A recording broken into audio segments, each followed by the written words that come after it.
네, 오늘 우리가 읽은 말씀 민수기 24장 10절에서 18절 사실은 25절까지 쭉 이어지고 있는데 이 부분은 발람의 거짓 선지자 발람의 마지막 예언의 부분입니다.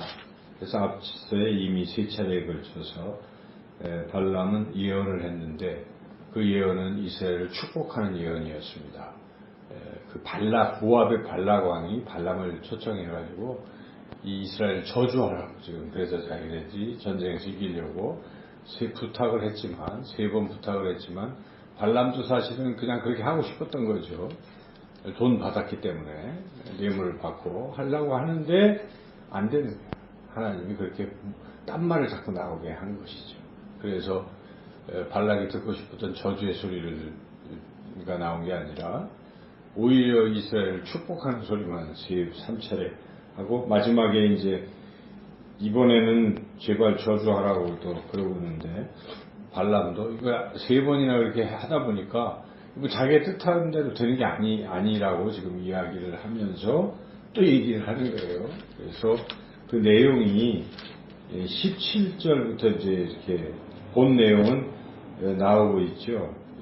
거기 내용은 뭐냐면 한 사람이 나와서 이스라엘에서 나와서 한 별 야곱에게서 나오고 한 규가 이스라엘에서 일어났어요. 이거는 이제 별이나 규는 이게 지팡이 별 이거는 이제 메시아를 상징하는 것인데 나와서 여기 이제 모압 족속 치고 셋 족속 치고 에돔 치고 이 주변 나라들을 다 정복할 것이다 이런 얘기죠.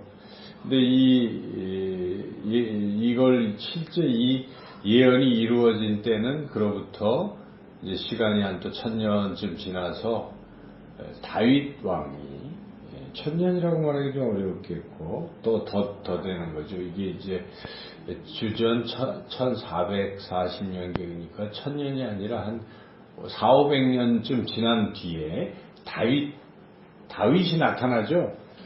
예, 다윗을 말하는 것입니다. 그래서 다윗이 이렇게 통일왕국을 이룰 것을 지금 발람이 예언하고 있는 거예요. 그래서 우리가 이스라엘의 그 국기, 유대의 상징은 별이거든요, 별. 근데 보통 이 별이 5개 있는 게 아니에요. 그 별은 6개가 있어요. 그래서 이렇게 보면은 삼각형에서 요런 게 6개가 있고 가운데는 이렇게 이제 마름 이렇게 다각형이 있어요. 그래서 면적으로 보면 7개로 나뉘어 있는데 이스라엘 사람들은 7이라는 숫자를 좋아하니까 완전수. 그래서 그게 바로 다윗의 별을 상징하는 거죠. 그러니까 다윗 왕을 상징하는 것인데 그만큼 다윗은 이스라엘에게 굉장한 지대한 영향을 끼치고 그것을 다윗의 별이라고 하죠. 그래서 여기에 이제 별이 곧 다윗을 예언한다는 것이에요. 근데 이거는 1차적인 걸 말하는 것이고 우리가 다윗 언약을 보면 그 다윗의 후손 가운데 예수님께서 오신 거예요.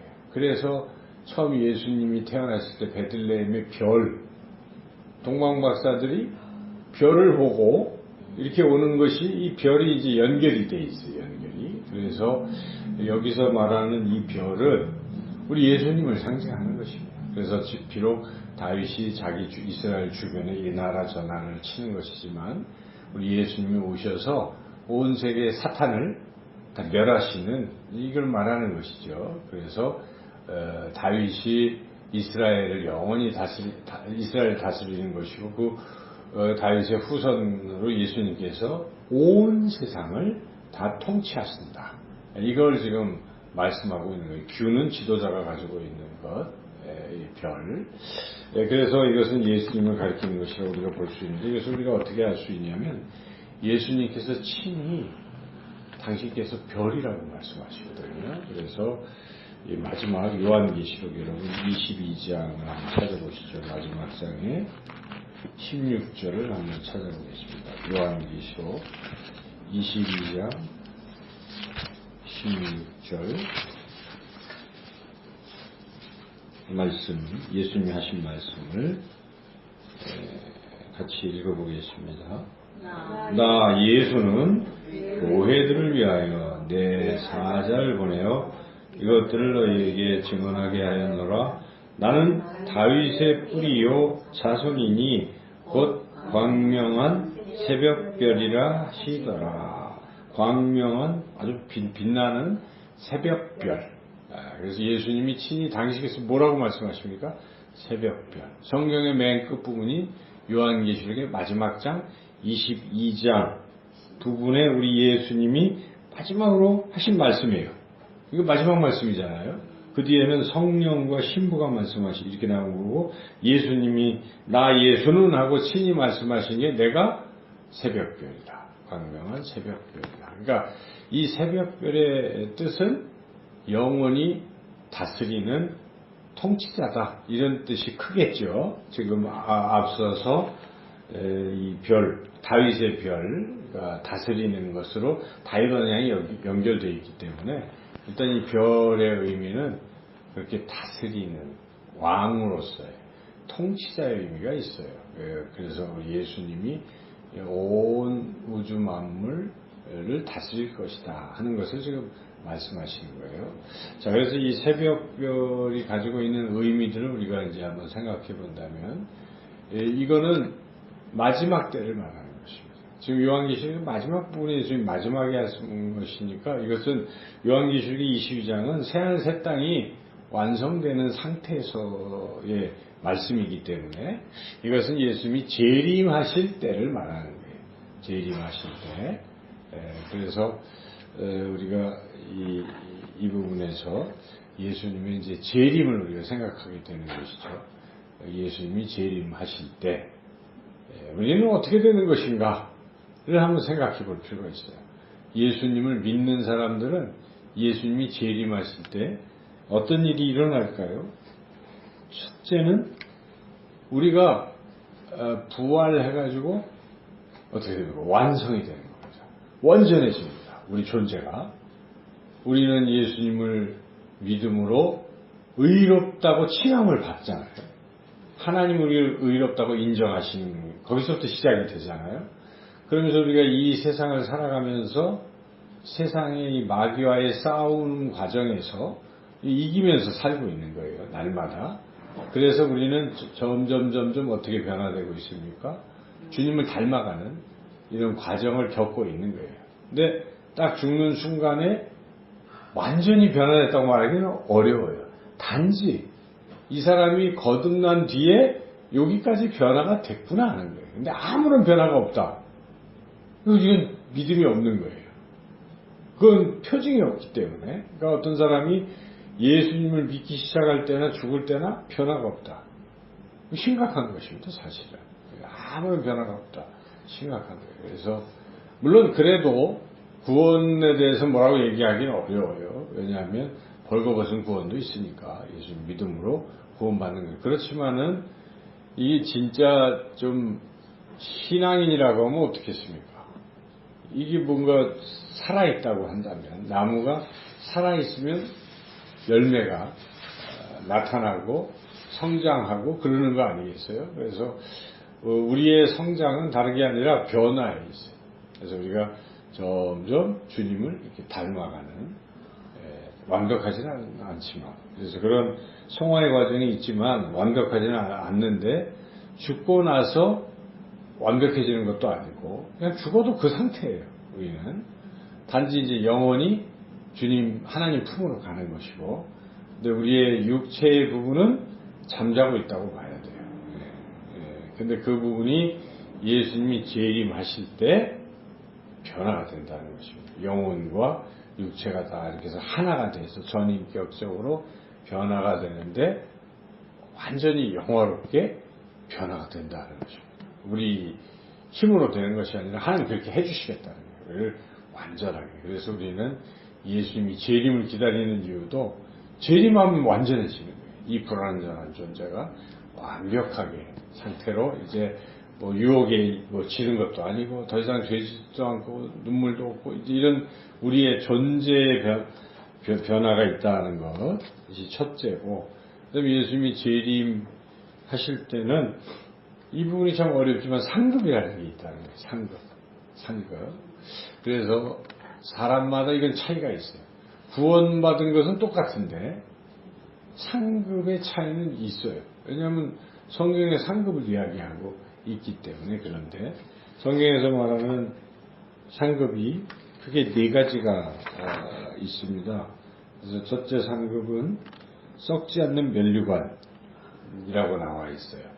고린도전서 9장 25절에 이기기를 다투는 자마다 모든 일에 절제하나니 그들은 썩을 승리자의 관을 얻고자 하되 우리는 썩지 아니할 것을 얻고자 하노라. 그래서 우리가 사도 바울이 예수 그리스도를 믿고 나아가는 사람들은 썩지 아니할 그것을 얻고자 한다.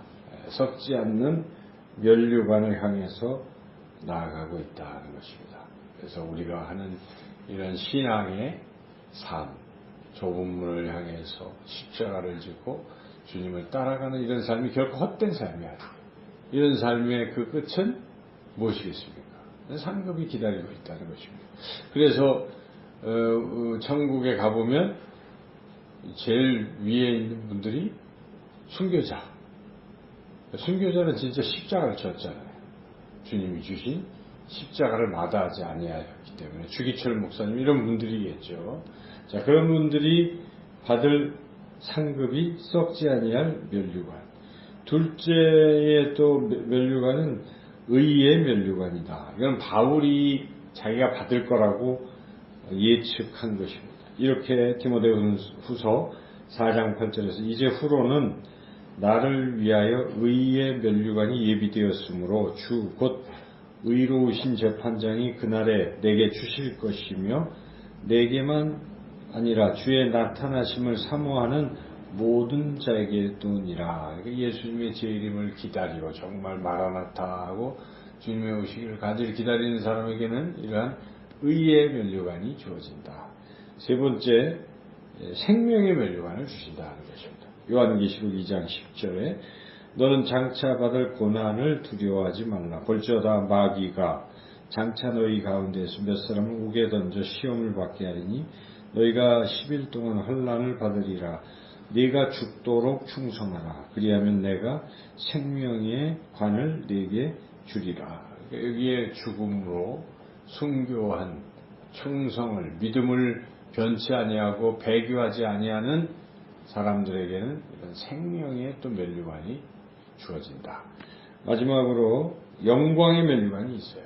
이것은 베드로전서 5장 4절. 그리하면 목자장이 나타나실 때에 시들지 아니하는 영광의 관을 얻으리라. 이것은 당시 장로들에게 주시는 것이죠. 그 약속을 주셨죠. 그래서 여하튼 직분을 잘 감당하는 사람들에게 이런 것이 주어진다. 우리는 그게 어떤 건지 잘 몰라요. 그죠? 근데 분명한 것은 하나님께서 앞에 가면 어떤 상급이 있다는 것이죠. 그 상급이 또 어떤 걸 얼마나 좋은 것인지도 잘 모르지만은 여하튼 하나님은 우리가 하나님을 위해서 애쓰고 충성하는 그것을 받으신다 하는 것을 우리가 기억할 필요가 있어요.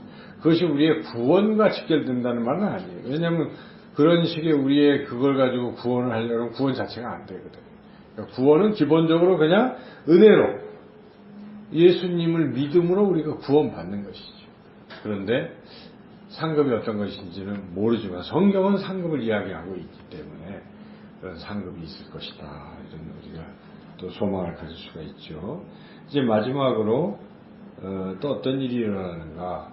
이거는 우리 자신이라기보다도 하나님의 나라 자체가 완성된다는 것입니다. 새하늘 새 땅. 그래서 우리 예수님이 다스리시는 하나님의 나라가 영원히 다스리는 하나님의 나라가 마지막으로 이루어진다. 이런 일들이 그러니까 요한계시록에 보면은 이렇게 돼 있어요. 11장 15절에 일곱째 천사가 나팔을 불매 하늘에 큰 음성들이 나서 이르되 세상 나라가 우리 주와 그의 그리스도의 나라가 되어 그가 세세토록 왕노를 하시리로다. 이 세상 나라가 다 하나님의 나라가 되어서 예수 그리스도의 나라가 되어서 예수님께서 영원토록 다스릴 것이다. 그래서 하나님 나라가 완성이 될 것이다. 그리고 그 하나님 나라는 누가 다스립니까? 예수님이 다스립니다. 놀라운 사실이 한 가지 있어요. 예수님이 다스리면서 그런 예수님을 따르던 또 신실한 종들이 함께 다스리게 될 것이다 라는 말씀도 있어요. 요한계시록에. 그래서 요한계시록 22장 5절에 다시 밤이 없겠고 등불과 햇빛이 쓸데없으니 이는 주 하나님이 그들에게 비치심이라 그들이 세세토록 왕노릇 하리로다. 그들은 누굽니까? 22장 5절에 그들이라고 나온 부분이 이 3절에 보면 그의 종들이 그를 섬깁니다. 그러니까 그의 종들입니다. 하나님의 종들이 세상을 또 하나님의 나라를 다스리게 될 것이다. 이것은 여기만 있는 것이 아니라 요한계시록 5장 10절에도 그들로 우리 하나님 앞에서 나라와 제사장들을 삼으셨으니 그들이 땅에서 왕노릇 하리로다 하더라. 이런 부분이 있어요. 그래서 하나님 다스리는 나라지만은 거기에 참여케 하시고 하나님의 종들이 다스리게 하신다는 것이죠. 요한계시록 20장 6절에도 이것을 확증하는 말씀이 있는데 이 첫째 부활에 참여하는 자들은 복이 있고 거룩하도다. 둘째 사망이 그들을 다스리는 권세가 없고 도리어 그들이 하나님과 그리스도의 제사장이 되어 1000년 동안 그리스도와 더불어 왕노릇 하리라.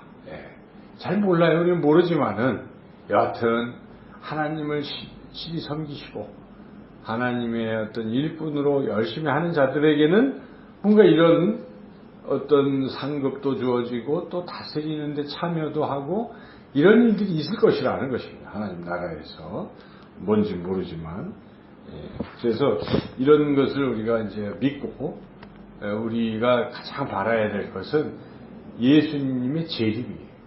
왜냐하면 재림해야 이런 일들이 일어나는 거 아니에요. 우리도 완성되고 하나님의 나라도 완성되고 또 우리도 하나님 앞에서 또 상급도 받고 이런 일들은 예수님의 재림이 일어날 때 가능한 것이라면 우리는 이 세상에 아무리 재밌고 또 뭐 사람들과의 관계 속에서 즐겁게 지내고 있을지라도 소풍 온 것이니까 빨리 소풍 끝내고 주님이 오실 날을 주 예수의 옷이 없어서 하는 그런 기대감이 있을 필요가 있습니다. 그것은 그런 기대감을 가진 사람은 그만큼 더 하나님 나라를 소중히 여기고 하나님 나라를 사모하는 믿음이 있다는 것입니다. 땅의 것보다 위의 것을 사모하는 거예요. 근데 이게 반대로 되어 있는 사람은 아직도 자기를 부인하는 부분이 지금 잘 안 돼 있는 것이고 아직도 이 하나님 나라를 맛보지 못했고 세상 나라만 맛을 보는 이런